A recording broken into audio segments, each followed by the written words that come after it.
Hello once again, everyone, and welcome back to Tuberverse. And we are here for this video with more Lorwyn Eclipse for Magic the Gathering, which is coming out at the end of this month, which is January. And I'm here, of course, again with my lovely, lovely wife, Alpha Reina. And hello, everyone. We are, again, so excited for Lorwyn Eclipse that we want to try and pump out as much of the content to start off the year with for Magic the Gathering and Wizards of the Coast stuff all together. So in the last video that you have seen, we did talk about the whole preview video that they did show off and showcase for Lorwyn Eclipse. This one is now going to be specifically strategy and gameplay mechanics.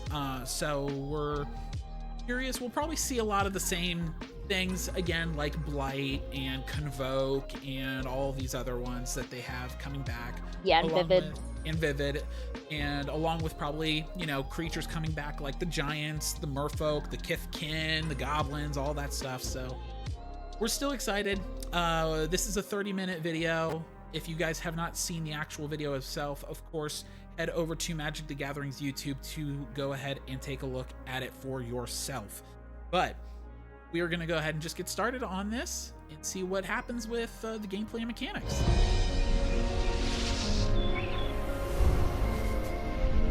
How's it, everybody, and welcome to a very special video. Today we are revealing a ton of never-before-seen cards from Magic's new set, Lorwyn Eclipse. I'm your host, Josh Lee Kwai from the Command Zone and Game Nights, and I'm joined with this awesome group around this round table. We are going to dig into the mechanics and strategies that really make this set tick, and we got some bomb rares to show off, especially near the end, so make sure you stick around. Before we get started, let's hear some introductions from our prestigious panelists. My name's Kenji Agashira, probably better known as Numot the Nummy Online.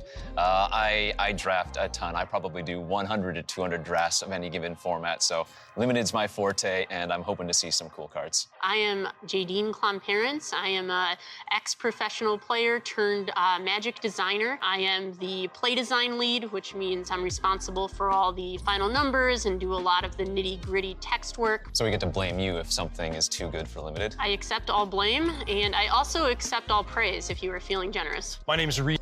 I'm also going to say she is also the one where the text for Monster Hunter Secret Layers may be incorrect. Oh, whoops. Sorry. Duke. I'm in the Magic Hall of Fame. I'm a member of the professional team TCG player and a really big fan of Lorwyn. That's it?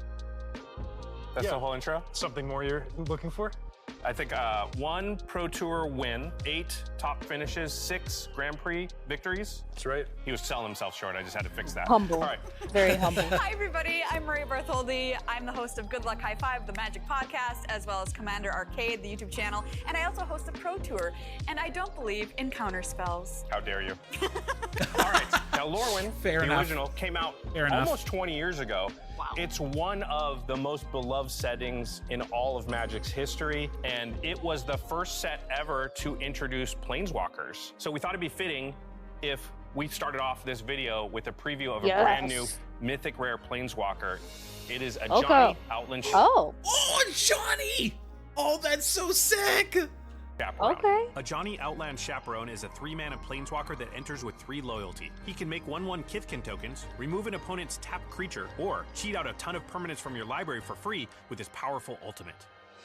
Ooh.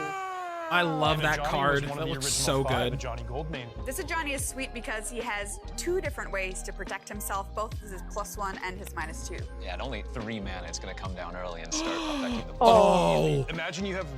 We both The at the order same list time. is...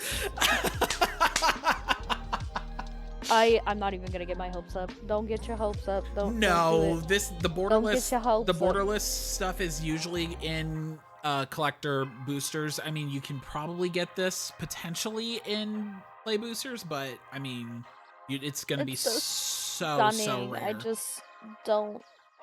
I'm trying to keep my hopes down right now. You want to know something? I'm manifesting a Johnny. Even if it's not the borderless one, I'm manifesting a Johnny as my promo for the pre-release. One creature, a Johnny comes down, I want destroys him it, as my and then pre-release. by the time you start trying to rebuild, they're already making tokens using the plus ability. It could be really hard to deal with a Johnny in combat. I love this ultimate as well. If you're playing a life gain deck, you can just pretty much dump your entire deck onto the table if it's cheap enough. Top 20 or 40 of your library isn't enough for you. You need to go I want further. the whole thing out You there. have a life game deck, yeah.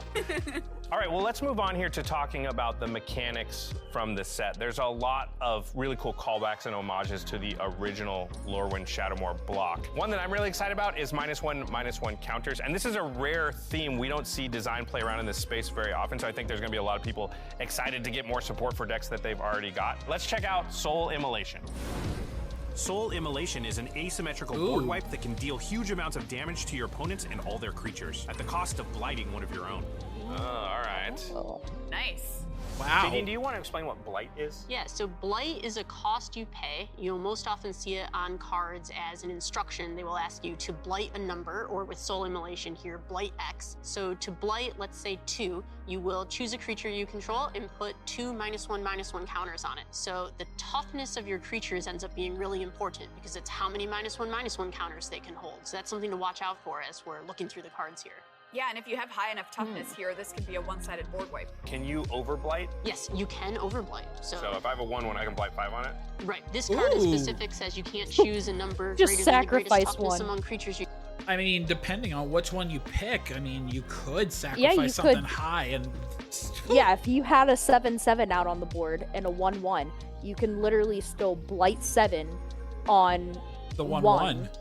Yeah, on the 1/1, and then then it just says deals X damage to each opponent and the creature they control. So, but it just has to be the greatest.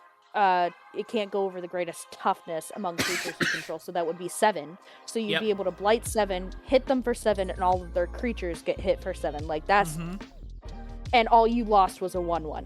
Right. That's really, really crazy. You control, so that it doesn't work on this card, but often, yes, you can blight 2 onto your 1 toughness creature, and oh no, your creature's gone. That's so unfortunate. Who could have predicted that this would happen? This is kind of a familiar effect, but it would always in the past have been tied to a creature's power. Yeah. But now, like, it's a way to actually capitalize on some of those high toughness creatures or effects that boost your toughness. And you could outright win the game, you know, if you had a high enough toughness creature. So I'm sure that people will try to build some combos around this one. This is one of those cards that, you know, we kind of consider like a plague wind almost in limited, because it only hits your opponent's things. And this is extremely powerful. Like we've seen this effect before. Oh my gosh, I just had a thought, and What is I know that this card has been banned, so like you wouldn't be able to. But that cactus from Final Fantasy. Oh if my you had gosh. gotten him up to The 10,000? Yes, the 10,000, and then you would be able to blight 10,000. So I'm gonna let you know something, actually. That cactus is actually not illegal or banned anymore. They unbanned him? Uh-huh. Bro, could you imagine that then in this with blight? That's nasty. Like to think Right here. about. You could literally do that.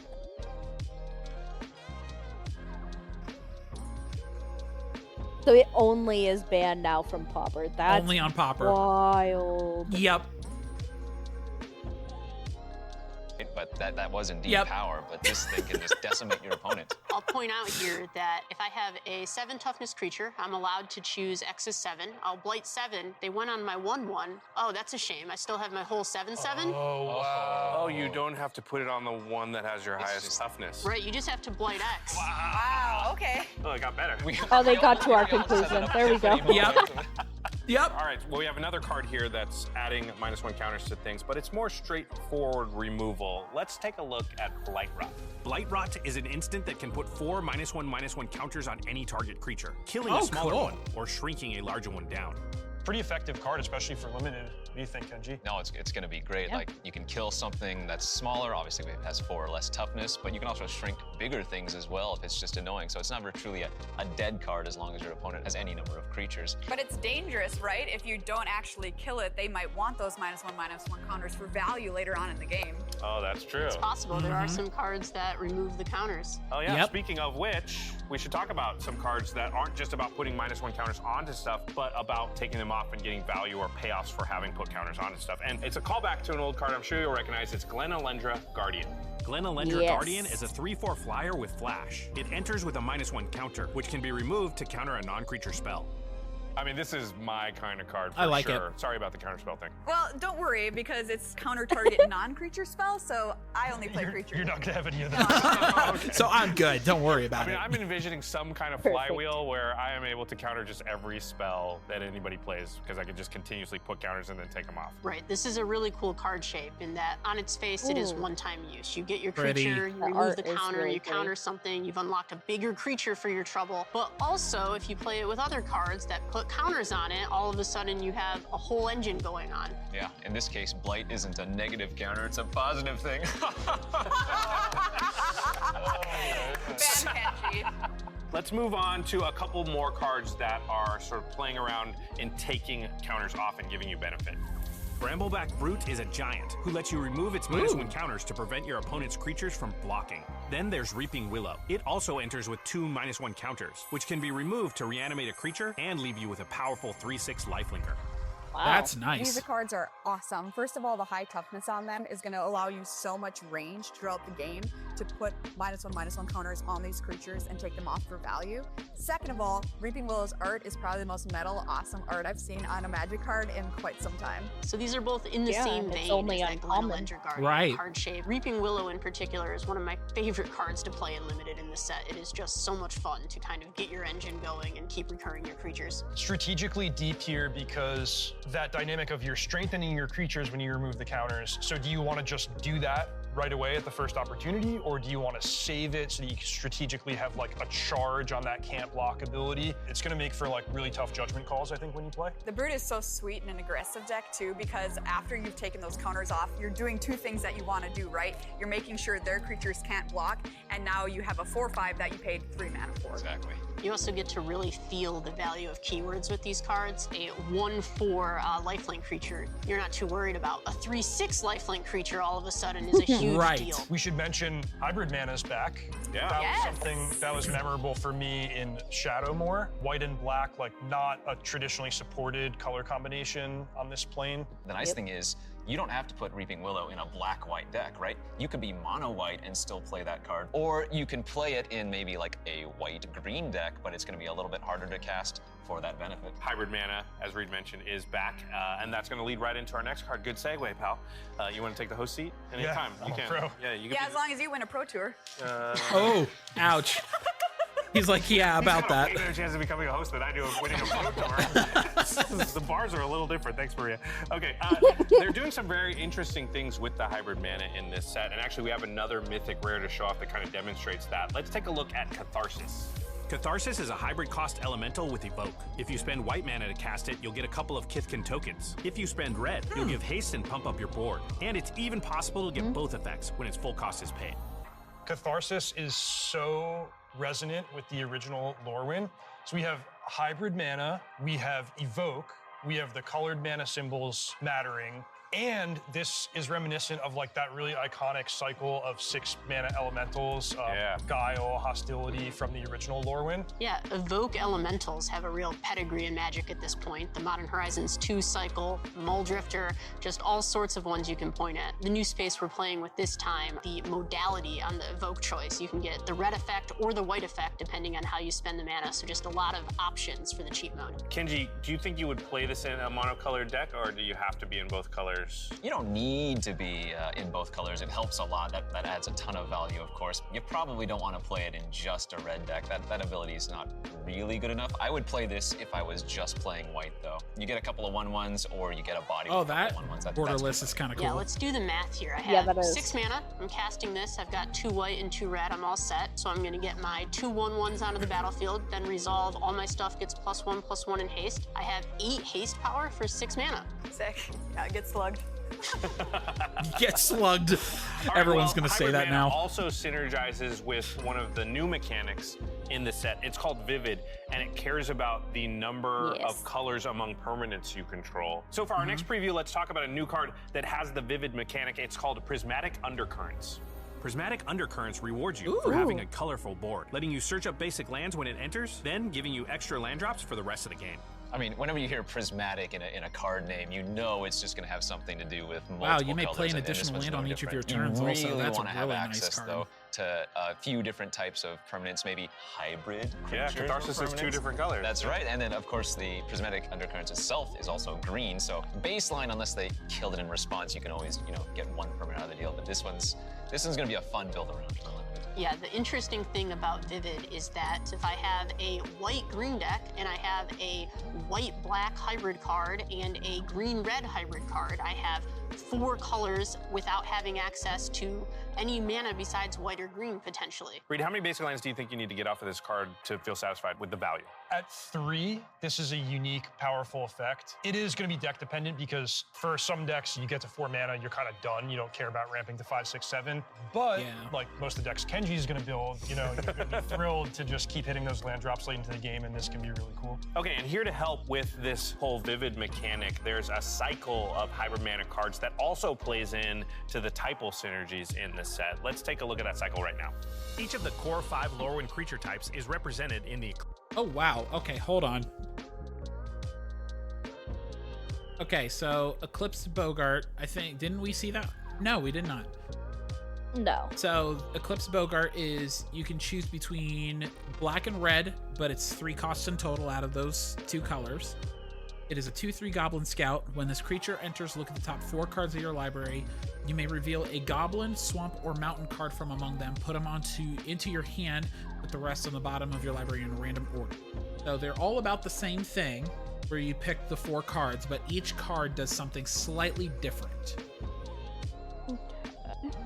Yeah, because you're revealing different ones. So like the Eclipsed Flamekin is a 1 and then either 2 blue or 2 red. And then it's an Elemental Scout. It's a 1/4. You get to look at the top 4 of your card, or 4 cards of your library specifically. You can reveal an Elemental, Island, or Mountain. And then you can put that into your hand. So, yeah, they're going after both some sort of creature or mana. Yeah. And then we have the Eclipsed Kithkin one, where it's only a 2 cost and your choice of green and white. And then it is a 2/1 Kithkin Scout. When this creature enters, you look at the top 4 cards. You reveal a Kithkin, Forest, or Plains card from among those ones. Then there is the Eclipsed Marrow, which is a Merfolk Scout, a 2/3. Again, the top 4 of the library, and then this is for Merfolk, Plains, or Islands. And then the last one that I believe that they're going to show, is Elf. The Eclipsed Elf, which is black and green, your choice, and it's 3 cost out of those. And it is a 3/2 Elf Scout. But instead of all the other ones, you're looking for an elf. You may reveal an elf, swamp, or forest card and put it into your hand. So I like how they are doing such variety out of this. I feel like we're gonna have so many unique combinations of cards and elves and merfolk, Kithkin. All of them are there's just gonna be so many options in the amount of commanders that you could have, because the 2 of us obviously play commander the most. The amount of commander combinations you can have, just even with stuff like this, is going to be just so nice to have. Yes. Now, do keep it in mind with these dual I do believe that they are actually, unless your commander has both of these colors, you cannot use them in commander decks. However, with all of the limited, you can put them in so long as you just have one of those colors. Correct. This is sweet, but I want to ask Kenji, how many times are you going to miss on this? Hopefully not very often if you're putting this in your deck. You know, ideally you're running the two colors of the Typal strategy. In draft, that's going to be a lot easier to pull off. I mean, I love cards like this because if you keep a land light hand, but you have one of these, you feel pretty confident I'm going to continue to hit my land drops and progress in this game. Oh, and the if you have Eclipse plenty Elf of is the lands, best then one, you're in like, my oh, I'm opinion. looking for I the like creature that off of this, and it'll give you that. And I love the special version art of these cards too. I have to point out the Eclipse Miro, who definitely is the embodiment of in her lane, moisturized and thriving. So obviously creature types are very important to this set. It's something we associate pretty heavily with Lorwyn and Shadowmoor. There's another mechanic called Kindred that ties into all of this. Let's take a look at Tristan's Command. Tristan's Command is a kindred elf sorcery that lets you choose 2 effects from among 4 possible options. You can copy an elf, return permanent cards from the graveyard, destroy a creature or enchantment, or pump and untap your entire board. This command cycle for the 5 premier creature types are one of the ways that we were exploring giving typal strategies something other than creatures to play. That's kind of a problem that typal strategies have. It can be challenging to include non-creatures in the deck. So with Tristan's Command, it works with a lot of your elf cards, and then you get some of those spell effects that your deck really wants that you might not have had access to with just creatures. Commands are perfect for that too because of the built-in versatility. You can get this off of your Eclipsed Elf. Oh yeah, you can find this off of Eclipsed Elves. This is awesome. There's lots of spooky elves, I feel like, that if you make a copy of them are really, really threatening on the board too. And I'm kind of noticing a sort of a sub-theme here, perhaps in this format of recursion from the graveyard involving elves, which I think is very cool. Yeah. Now Reed, 6 mana is kind of a lot for a sorcery. Do you think this has constructed playability? Do you think it's viable? I think it's viable because of those last 2 words in the text box where you get to untap your creatures. If you told me I have to make 6 land drops and cast this, you know, on turn 6 in like a ramp deck, I don't think so. But given that elves are so good at generating mana already, and it plays really well with the Llanowar elves, the Elvish Archdruid type stuff that you're likely to be doing, I think it's perfect. Now this next mechanic, we saw it recently in Tarkir Dragonstorm. It's called Behold, but they're using it in this set to sort of be a throwback to classic Lorwyn mechanics. Let's take a look at Champion of the Path. Champion of the Path is a powerful 4-drop that burns your opponents as elementals enter. To cast it, you need to behold and exile an elemental card, which you'll get back if the champion dies.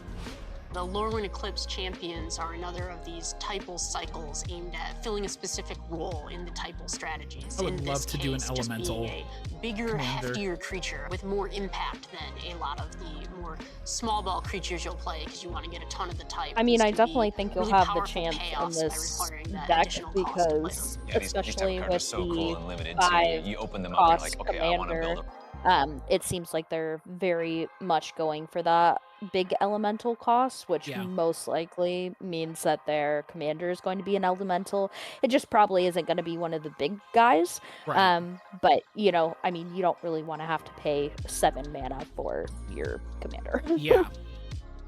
Yeah, I mean, me saying that I really like the elementals and I want one, I mean, that elemental command deck that they had shown off in the previous video, they speak to me a little bit more as it gets closer. I don't know. I'd have to look a little bit more into it. I just really like elementals. I've always been a fan of stuff like that, just in terms of the feel and the vibe of it. I've always liked elemental stuff. Yeah. around this. Yeah, it reminds me of Champion in the original Lorwyn set, where here they're using Behold plus Exile, the card that you behold, as a replacement for Champion. And importantly, this is part of the cost of casting the spell rather than being a triggered ability upon the creature entering. It's harder for you to get blown out, right? Yeah, harder for you to get blown out because they can't kill your only elemental on the battlefield in response to you casting. And also being able to exile something from your hand, like how much does that change the calculus? A lot, because it means you don't necessarily have to invest mana twice in order to get this one powerful permanent on the battlefield. So you can exile something from your hand that you haven't had to spend mana on, and then if your champion dies, which they're probably gonna have to kill it if they want to stay in the game, you'll get the spell back to your hand for a second shot at it. All right, and we've got another card that uses Behold in an interesting way. It's time to preview Silvergill Mentor. Silvergill Mentor is a merfolk Ooh. that brings along a token friend and is cheaper to cast if you can behold a merfolk. This is obviously a callback to Silvergill Adept. Right, one of the most famous merfolk of all time. Make a token instead of drawing a card, both gonna be very valuable for your typo strategy. This one doesn't have the exile clause. This is just show them a card from your hand, or I guess look at it on the battlefield. I just love it. Behold my merfolk. What do you think? That's just going to be Behold prov. is an interesting design tool 'cause it Interesting. lets us So we'll have to be reward- careful. Behold does not always mean the same thing. Yes, Behold, yeah, Behold is just its own separate, what do they call it? It's very similar to Text. waterbending, actually, in the Avatar set, because waterbending can do multiple different things. Yes.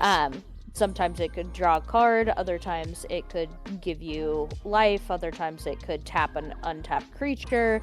Yeah, that's interesting. So just beware of that, all ADHD people. Behold does not mean the same thing for every card. Yeah, it seems like, well, I think Behold altogether is you're just choosing whatever they're specifically wanting you to behold. You're choosing one from your hand and showing it, and that's it. Or choose one that you control on the battlefield.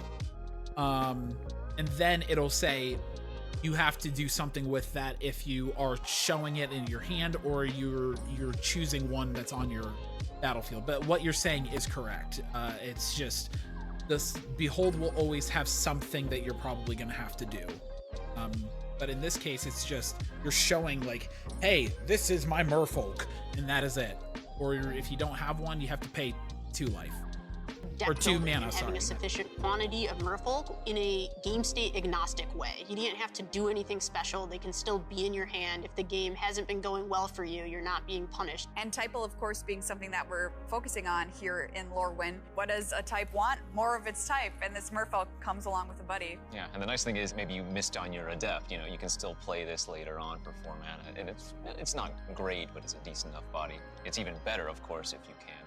Okay, so we've looked at mechanics that care about creature types, but now let's check out what each of these creature types actually wants to do. I think we should start with the goblins, the Boggarts. Let's look at Boggart Cursecrafter. Bogart Cursecrafter is a 2-mana 2/3 with Death Touch that turns your goblins' deaths into pain for your opponents. Ooh, We've come a long way. that's It's a 2-mana disgusting. 2/3 Death Touch with upside. Yeah, you don't even need any other goblins, it's just good by itself. But if you have a lot of goblins, Obviously it helps.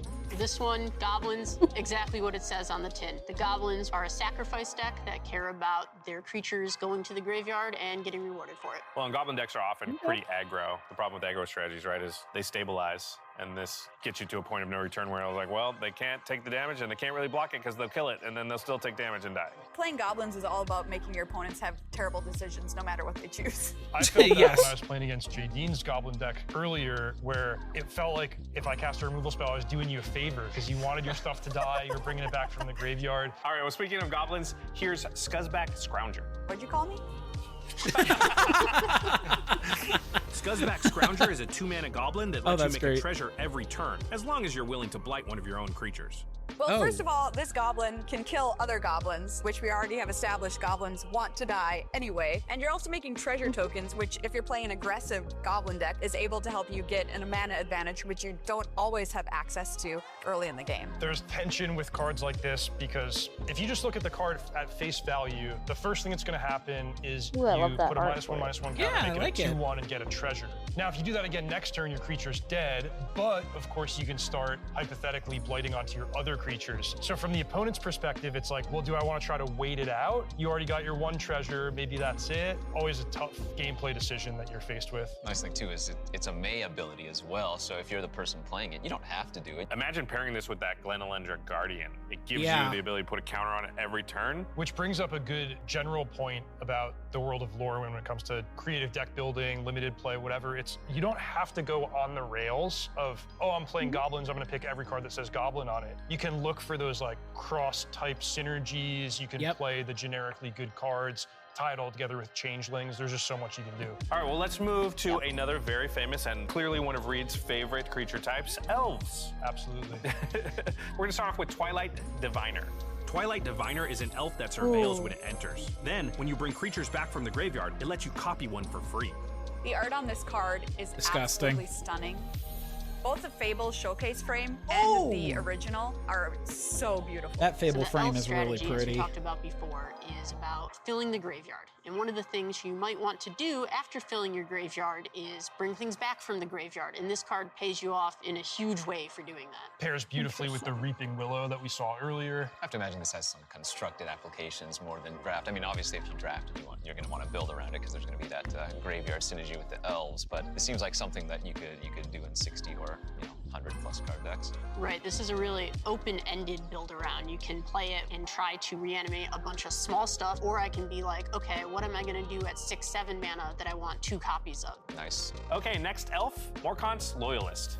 Morkant's Loyalist is a green and black elf lord who pumps your board and then returns another elf from the graveyard to your hand on death. Nice. Relatively simple typo lord, limited payoff here, boost all your team, and then reward you for filling up your graveyard. You'll have a lot of selection for that recursion ability. Perfect too, because if you go wide and you play a creature lord, what's the risk there? Either they're gonna target your lord with a removal spell or they're gonna sweep the board, and Morkant's Loyalist defends you against either of those eventualities. It seems like if you have 2 copies, because it's not legendary, they would kind of protect each other, like they Day of Judgment. You get to return both to your hand. Oh, if they both died, they could target the other, and then that's cool. Yeah, it's uncommon, so it's something you're going to pull off in limited at least once or twice if you play, If you play 200 drafts, you'll see that happen. I have a good friend who's a big fan of the next creature type. Actually, there are many Magic the Gathering players here we who go. like Merfolk. Merfolk. I mean, Marrow. It's time to preview Encumbered Reedry. I knew he was talking about Prob there. It's a 5/4 Merfolk for only 2 mana. It enters with 3 -1/-1 counters, but loses 1 each time it becomes tapped. So Kenji, you cast this against me when we were playing earlier, and it was great. How did it feel? Felt good. I mean, I didn't have any -1/-1 synergies. I just had some, nice aggressive 2-drop. I mean, an aggressive deck, like if you get the first attack hit, you're kind of good. You're kind of rolling. Right, once you get all the counters off here, you're talking about a 2-mana 5/4, which is like Tarmogoyf levels of overstated. Yes, and we've already seen, too, how you can use -1/-1 counters to your benefit. So this card just kind of does it all. And Merfolk becoming tapped is kind of a throwback to original Lorwyn, right? So the Merfolk care about either becoming tapped or controlling tapped creatures, plays well with attacking, but also Convoke is in the set, so that's a fun way to tap your creature outside of combat. All right, well, that's not all. We've got another Merfolk to preview here. It is Champions of the Shoal. Champions of the Shoal can tap and stun down an opponent's creature whenever it enters or becomes tapped. But to cast it, you'll need to behold and exile another Merfolk. I'm a big fan of this card. This thing just does a ton. Sorry, it was just too easy. No, big fan of this card, though. And you can tap your own creatures, too. Like, yeah, you'll have to put stun counters on them, but we were talking about, the Merfolk care about being tapped. Is it enough value to tap maybe 1 value creature and put a stun counter on it, Yeah, enters or becomes tapped is a pretty irregular trigger construction. You more commonly see enters or attacks, which we call Titan triggers, and they're kind of shorthand for do this once each turn. But the really interesting thing about enters or becomes tapped is that you could theoretically get this trigger twice the turn you play it if you then tap it to something else. I have a question, Reed. Is this card good enough in Modern to make Merfolk players annoying again? Great question. 4 mana is a tall order, but this card is really, really strong. And one thing that occurs to me is the Behold and Exile it is an additional cost. But if you get into play, say, by Ether Vial or Phantasmal Image copying it, something like that, like you can bypass that and just get the full value right away. So goblins, elves, merfolk, we see them on a lot of different planes, but there are some creature types that are unique to Lorwyn, like the Kithkin. So let's show off Kinscare Sentry. Kinscare Sentry is a Kithkin with first strike and lifelink that wants you to go wide. And when it attacks, you can cheat out a creature from your hand straight into combat. Okay, all right. Yes! Well, I like as that. an aggressive player, I love this card. 2 mana, first strike, lifelink for a 2/2. I'm already sold. I don't need to see the rest of the text. But turns out the rest of the text is also great. What I look for in terms of playing a creature typal deck in competitive constructed is I want it to be multi-dimensional, not just, okay, I'm gonna play some creatures and you played a blocker and that was it. Kithkin, I think, has that risk where like you're kind of doing one thing, which is building out a big wide board. But some of the cards that I've seen so far give me hope, right? There's a Johnny that you could put in a Kithkin deck to add, you know, non-creature threat. There's Eclipsed Kithkin, which replaces itself. A card like this, the risk is like, okay, you use the ability once and then you're kind of gassed out. You don't have anything left in your hand anyway. But if you can keep the cards flowing and keep a stacked hand, could work really well. That's a nice throwback too. It's a 2/2 first strike lifelink, if you remember OG Lorwyn that had the Knight of Meadow Green in, right? And that was like one of the best 2-drops in the format. This one has an extra, you know, very good ability stapled on, but it's still a nice callback. All right, so we've seen a lot of the different types, and from what we've seen so far, Kenji, what's looking good to you in draft? What creature type do you think you're gonna be prioritizing? I'm hoping to draft the Elamero, Kithkin, Vivid? Goblin deck. Good answer.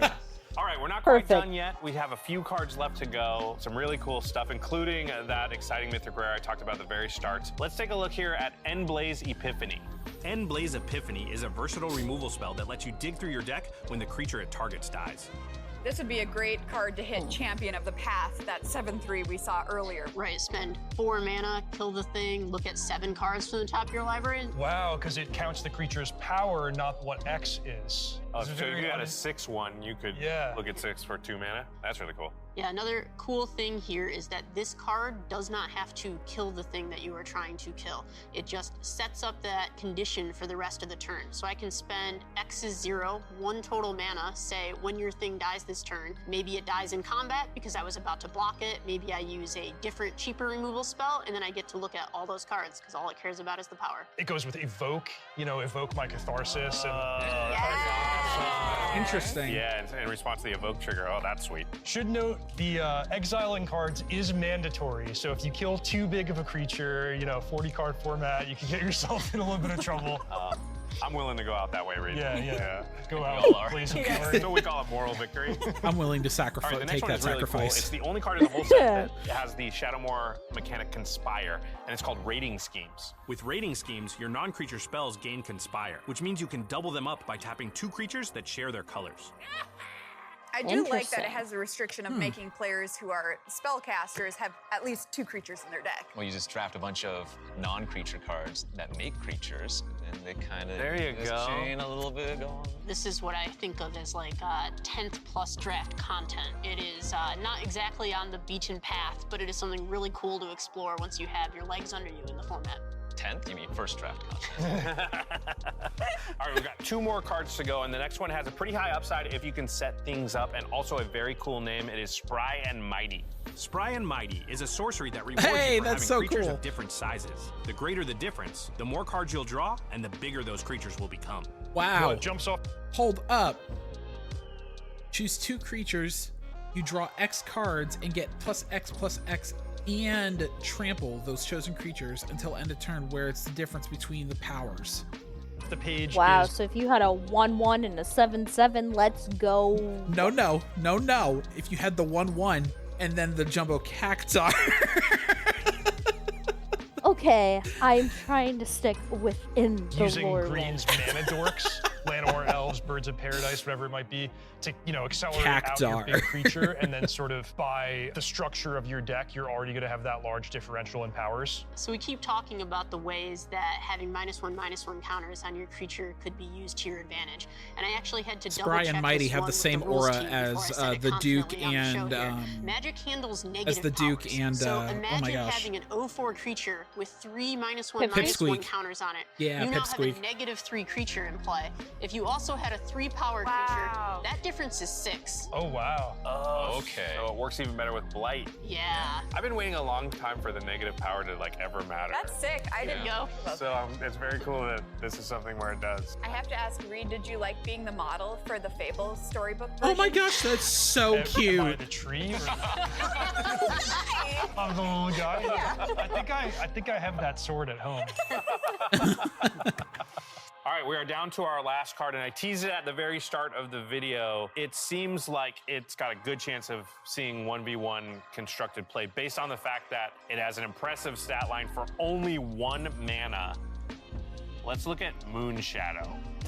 I For 1 Shadow mana? is a menacing 7/7 for only 1 mana. Oh my god. What? Well, there's your elemental commander. No, I can't. No, it's not a legendary creature. It's just a regular. Oh. Well, looks like you're gonna have to start liking limited. What in the world? Okay.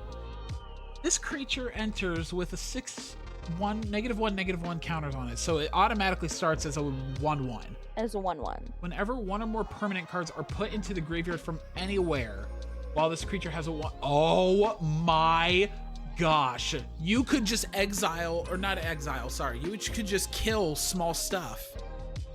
Put them in the graveyard, and then boom, with a 1 cost, you suddenly have a 7/7. That's with 6 crazy. -1/-1 counters. However, these counters are removed whenever a permanent card goes to your graveyard. Moon Shadow, more like Death Shadow. That's exactly what I think of when I see this card. The only difference is you can actually run this out on turn 1, and I'm absolutely terrified of it. I feel like you're definitely going to see it in some kind of constructed format somewhere. 1/1 Menace at its base. Okay, that's not very exciting, but it does not take very much to turn it into a relevant card. Yeah, because just a couple creatures happen to die, and it's going to naturally grow. And for 1 mana, even if it just ends up being a 3/3 Menace, are you happy with that? Oh, absolutely.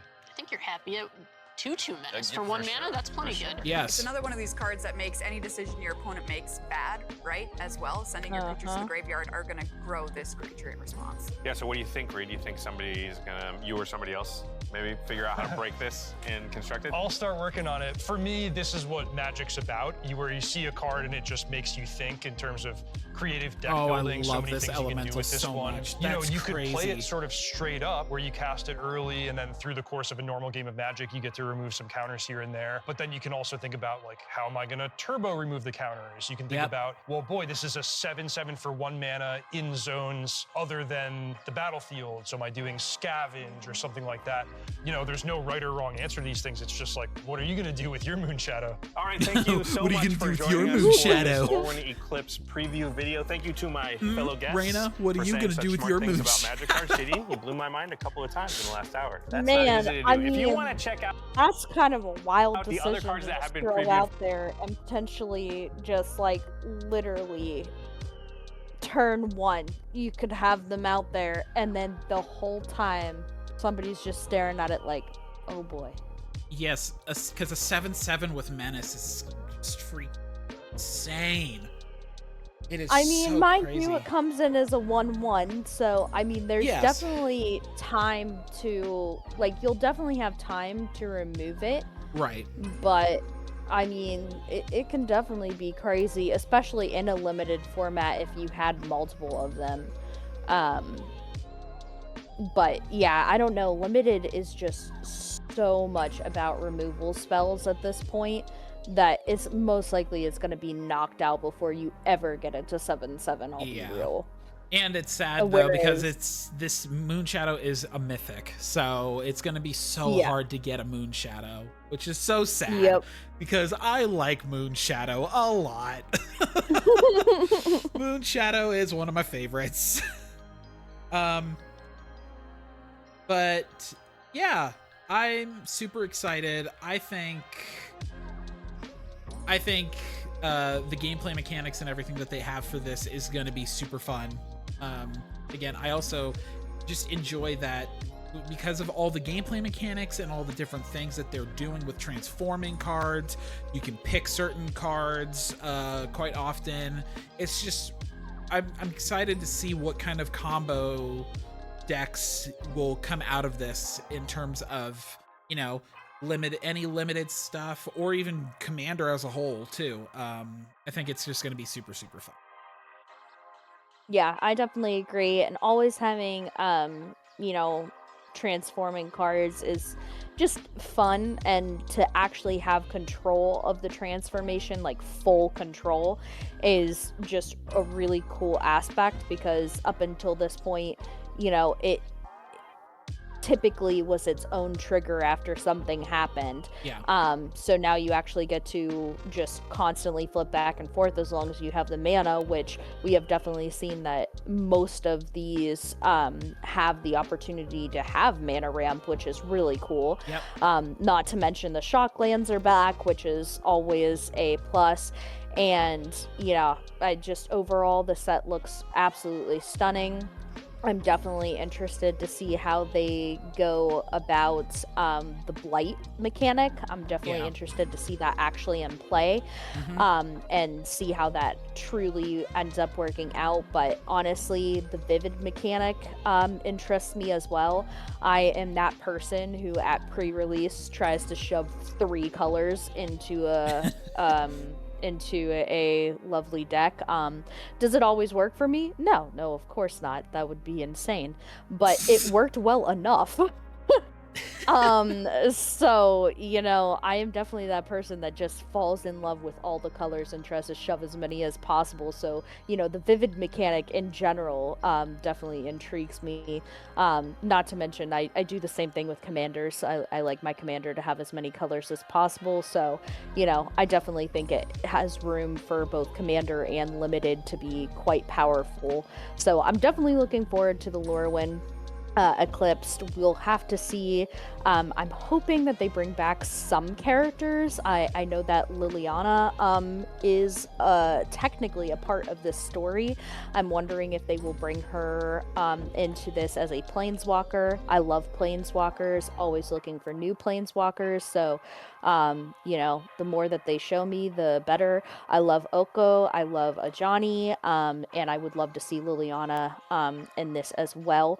But if she's not, I'm not gonna, you know, lose my marbles, but definitely a card I'm looking forward to if they end up having it.